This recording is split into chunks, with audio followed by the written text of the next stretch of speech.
Kevin Ma joins us now from Hong Kong. He is the founder of the website Asia in Cinema and is the entertainment editor of magazines Discovery and Silkroad. Kevin, welcome to the show. So if you can describe opportunities for filmmakers and producers in China today versus 5 or even 10 years ago. Hi, Elaine. Thanks for having me. Chinese film industry has grown exponentially in the last, 5 to 10 years, as you were saying, and that, now it's the second biggest film market in the world, and of course that earns a lot of attention from other industries, especially Hollywood. So it has opened up a lot of new opportunities, and it has become more receptive to these sort of international opportunities. How is China remaking the global film industry? In other words, how are other movie-making centers like Hollywood or even in Europe adjusting to China? Well, yeah, it's natural because it has such a big film industry, and yet it is in some ways closed off to foreign films because there is a quota for foreign films every year. That means that no matter how many films Hollywood or Europe makes every year, they can only get a certain amount of spots in Chinese cinemas.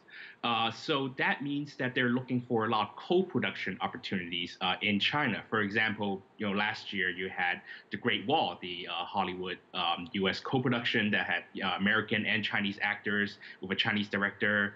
And of course, different countries around the world are now building up these co-production treaties with China to try and get their films, co-productions, to bypass this foreign film quota. As you mentioned, a lot of collaboration, not just co-productions, but film festivals, film funds where they're funding money together with China, the United States, the EU. What is the win-win situation here for everyone involved? Is it the financing? Is it the audience, the number of people that they can reach? Yeah, it's certainly the number of people. I mean, like I said earlier, the market is growing exponentially. The theater screens, I think, went from 12,000 in 2011 to now 49,000 in just a matter of 6 years. That means there is an audience here for films.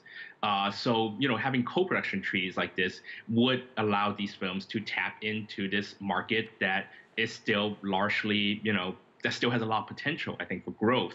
So it is a win-win situation for producers in the EU who wants to expand their reach, Hollywood who also want to expand their reach, and of course for Chinese audience who we want them to cultivate a taste for more international cinema. So it's a win-win situation for both sides, I think.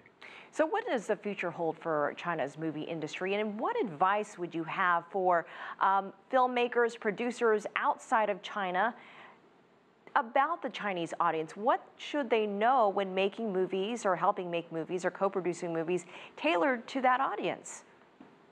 Wow, that's a good question. There is, the Chinese film industry is a rapidly developing one, and there's a lot of uncertainties, obviously, and a lot of rules that you don't quite play by in your home country. So it is important to have partners in China that can understand the differences in culture and to help the foreign partners to get in and try and assimilate into the industry. And I think it's important for producers to learn to there's a way to understand the audience, but not to pander. There are, for example, a couple of years ago, there are a couple of films, foreign films, that tried to put Chinese actors in for maybe a couple of minutes cameo, and they think that that'll be enough for Chinese audience. But that's not enough. You have to do more to try and to make those actors feel like they're valued and that they play a valuable part in the films, and that will attract, I think, local audiences. So it's all about trying to bridge to understand the differences in culture and try and bridge those differences. Great insight, Kevin Ma. Thank you so much for joining us.